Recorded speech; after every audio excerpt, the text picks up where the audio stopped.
우리에게 소망이 있습니다. 라는 말씀을 가지고 은혜를 잠깐 나누도록 하겠습니다. 선지서의 12권의 특징은 심판, 징계와 구원, 회복의 메시지의 반복입니다.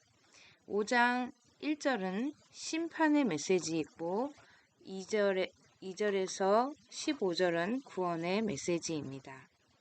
문단을 나눠보도록 하겠습니다. 1절 이스라엘을 향한 하나님의 심판, 2절에서 6절 새로운 왕 메시아를 통한 이스라엘의 회복, 7절에서 9절 야곱의 남은 자의 사명, 10절에서 15절 이전 일이 다시는 없으리라, 즉 이스라엘의 정화. 이렇게 나눠봤습니다. 좀 더 자세하게 들어가면 1절 이스라엘을 향한 하나님의 심판, 1절은 예루살렘에 군대를 모집하는 선언으로 시작합니다. 딸 군대여 너는 때를 모을지어다. 적들이 에워싸고 이스라엘 재판자인 왕의 뺨을 막대기로 칠 것이기 때문입니다. 왕이 모욕을 당하는 것은 1차적으로 시드기야 왕에게서 그리고 멀리는 그리스도에게서 성취되었습니다. 이런 절망적 상황 속에서 선지자가 주는 소망은 메시아의 탄생 소식입니다. 이스라엘 나라가 뺨을 맞는다는 말씀은 수치를 당할 것을 말씀하고 있습니다. 이 말씀은 예수 그리스도가 탄생할 당시의 정치적 배경이라고 말씀드릴 수 있습니다. 선민 이스라엘이 극도의 수치와 멸시를 당하는 상황에서 예수 그리스도가 탄생하리라는 말씀입니다. 사랑하는 여러분, 우리의 구원도 우리의 고난 중에서 아무 소망이 없을 때, 아무것도 의지할 것이 없을 때, 자신의 부족함을 철저히 깨닫게 될 때 놀라운 하나님의 구원의 시작됨을 믿으시기를 바랍니다. 2절에서 6절을 보도록 하겠습니다. 새로운 왕 메시아를 통한 이스라엘의 회복. 앞에서 거듭 선포된 것처럼 하나님의 심판은 마지막이 아니고 종국에는 하나님께서 이스라엘을 회복시킬 것을 말씀합니다. 여기에서 특별한 것은 하나님께서 그의 백성을 통치할 새로운 왕을 보내셔서 이스라엘을 회복시키신다는 것입니다. 새로운 왕이신 예수님의 탄생 장소에 대한 예언을 기록하고 있습니다. 2절 베들레헴 에브라다야 너는 유다 족속 중에 작을지라도 이스라엘을 다스릴 자가 내게서 내게로 나올 것이라. 그의 근본은 상고에 영원에 있느니라. 신약 마태복음 2장에는 동방 박사들이 찾아왔을 때 헤롯 왕은 메시아가 나실 곳을 서기관들에게 물었고 서기관들은 정확하게 이 미가의 예언을 찾아내어 알려준 것으로 볼 때 이 구절은 메시아 탄생의 장소를 예언하고 있습니다. 그런데 그 메시아의 근본은 누구입니까? 예수 그리스도의 창세전부터 계심을 말씀할 뿐만 아니라 하나님의 놀라운 구원 계획이 태초부터 세워졌음을 드러냅니다. 그 근본이 상고에 영원에 있다는 말씀은 만세 전부터 태초부터 땅이 생기기 전부터 내가 세움을 받았나니라는 잠언 8장 23절 말씀과 일치합니다. 장차 오실 통치자는 4절 여호와의 능력과 그 하나님의 여호와의 이름의 위엄을 의지하고 서실 뿐입니다. 그 왕은 목자와 같이 자기 백성을 돌보고 인도할 것입니다. 4절 하반절 그가 오시면 하나님의 백성은 안연히 거하고 창대하여 땅끝까지 미치게 될 것입니다. 5절 그는 평강의 왕이고 우리의 화평이십니다. 이 사람은 평강이 될 것이라. 하지만 이것은 먼 미래에 일어날 일에 대한 예언이었습니다. 사랑하는 여러분, 우리나라는 급진과 보수 세력 두 진영으로 갈기갈기 나눠졌습니다. 서로를 비난하고 가족끼리도 서로 비난하는 시대를 살고 있습니다. 너무나도 정치적 이슈에 저열한 단어로 서로를 찌르고 있습니다. 그러나 예수 그리스도는 이 땅에 오신 이유는 유대인과 이방인, 남자와 여자, 가난한 자나 부자나 무식한 자나 유식한 자, 그리스도 안에서 통일되고 하나 되게 하신 것을 믿으시기를 바랍니다. 만약에 분리, 분열, 갈기 찢어놓은 말과 행동은 예수 그리스도의 십자가 희생을 헛되게 한다는 사실을 기억하시기를 바랍니다. 우리는 가능하면 그리스도 안에서 하나됨, 사랑, 섬김으로 마귀 사탄이 아닌 예수 그리스도를 닮아가는 우리가 되시기를 축복합니다. 선지자는 5절 하반절 아수르 사람이 우리 땅에 들어와서 라는 말로써 청중들의 시선을 현재의 상황으로 돌립니다. 아수르 나라가 쳐들어와 북이스라엘 나라를 굴복시켜 점령하였지만 유다 나라는 굴복시키지를 못한 것을 가리키는 말이겠지만 한편으로 아수르는 모든 시대에 하나님의 백성의 원수를 지칭합니다. 7절에서 9절을 보도록 하겠습니다. 야곱의 남은 자의 사명입니다. 미가 선지자는 하나님의 주권적 보호하심을 말함으로써 하나님의 신실한 남은 자, 야곱의 남은 자에 대한 두 개의 말씀을 시작합니다. 남은 자들은 모든 백성을 구원하는 중매자의 역할뿐 아니라 악한 사람들을 심판하는 대리자로서의 역할도 할 것을 말씀합니다.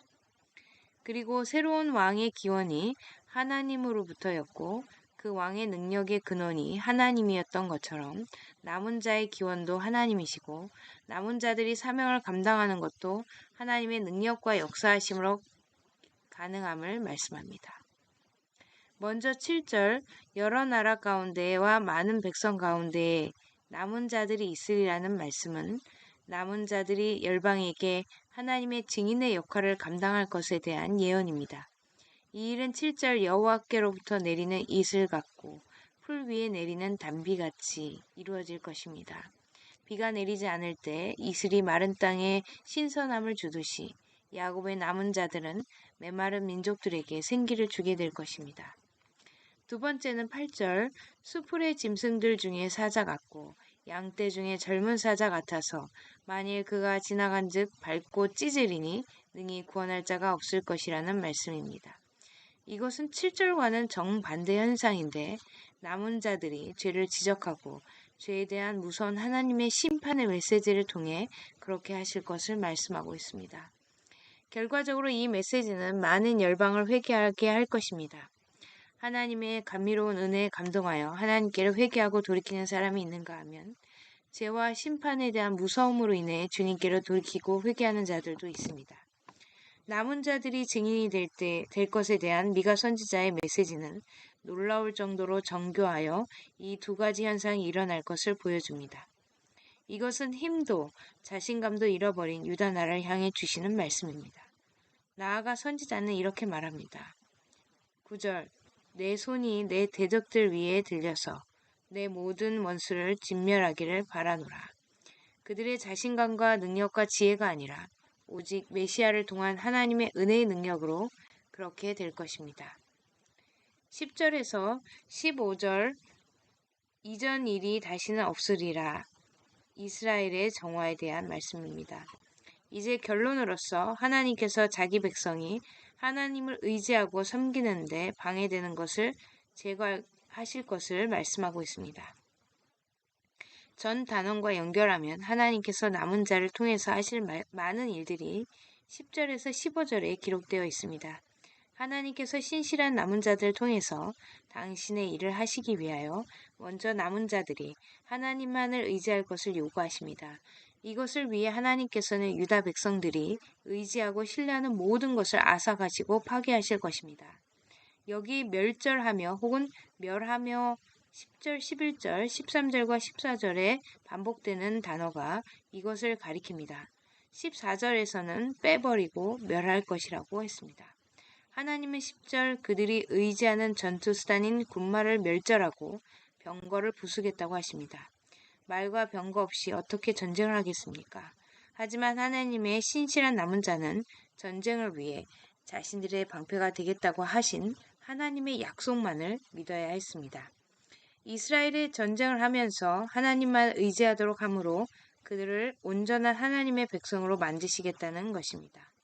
어떤 사람은 병거, 어떤 사람은 말을 의지하나 우리는 여호와 우리 하나님의 이름을 자랑하리로다. 11절 말뿐 아니라 하나님은 성읍들과 견고한 성들도 무너뜨리실 것입니다.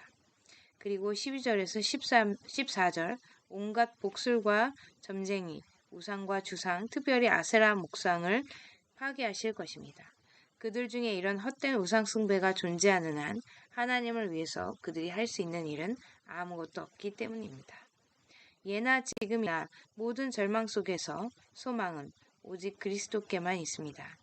그래서 미가 선지자는 주님이 오시기 700년 전에 암울한 조국의 현실 속에서 그리스도를 선포했습니다. 우리에게도 마찬가지입니다. 사회와 교회의 암울한 현실 속에서 그리스도인의 소망은 오직 그리스도뿐입니다. 하나님의 남은 자로서 교회가 그리스도의 증인이 되어 세상에서 소명을 감당하려면 우리는 하나님 외에 우리가 의지하는 모든 것, 즉 돈을 포함하여 모든 것을 다 끊어버려야 합니다. 그렇게 하지 않으면 하나님께서 친히 그것들을 우리에게서 제하실 것입니다. 우상 숭배 중에 우상은 우리 자신입니다. 자기 의와 자기 확신입니다. 자기 신뢰가 깨어지고 자기를 부인하지 않는 자는 결코 하나님의 남은 자로서 살아갈 수 없습니다. 둘째, 우리 각자를 향한 하나님의 계획과 섭리하심이 있음을 명심해야 합니다. 우리는 우리의 생각과 계획대로 일이 진행되지 않을 때 너무 조급해하고 서두르는 경향이 있는 것 같습니다. 그래서 억지로 무리하게 어떤 일을 추진하고 급기야는 하나님께서 기뻐하시지 않는 방법으로 우리의 삶을 이끌어갈 때도 많습니다.